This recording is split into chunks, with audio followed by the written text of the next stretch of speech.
BSc food and nutrition లో university first rank, second rank, third rank. Sun International, Visakhapatnam, Hyderabad. Delhi liquor కుంభకోణంలో ఆరోపణలు ఎదుర్కొంటూ ప్రస్తుతం తీహార్ జైల్లో ఉన్న బీఆర్ఎస్ ఎమ్మెల్సీ కల్వకుంట్ల కవితకు మరోమారు నిరాశ ఎదురైంది.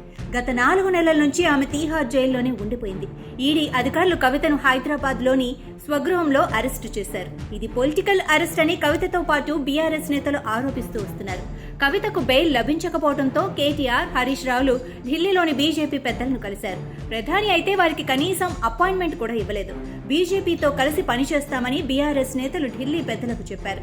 కాంగ్రెస్ ను నిలువరించడానికి కలిసి పనిచేద్దామని కేటీఆర్, హరీష్ రావు ప్రతిపాదనను బీజేపీ నేతలు కరాఖండిగా నో అని చెప్పేశారు. పార్లమెంట్ ఎన్నికల్లో జీరోకు పడిపోయిన బీఆర్ఎస్ తో కలిసి పనిచేయడం కుదరదన్నారు.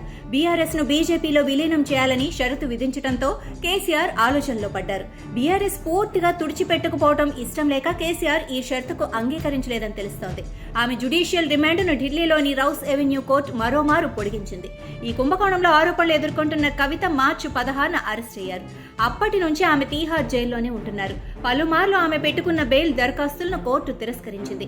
నేటితో ఆమె జ్యుడిషియల్ రిమాండ్ ముగియనుండటంతో అధికారులు ఆమెను వర్చువల్ గా కోర్టులో హాజరుపరిచారు. కేసు విచారణ కీలక దశలో ఉన్నదని, కాబట్టి కవిత రిమాండ్ను పొడిగించాలని ఈడీ న్యాయస్థానాన్ని అభ్యర్థించింది.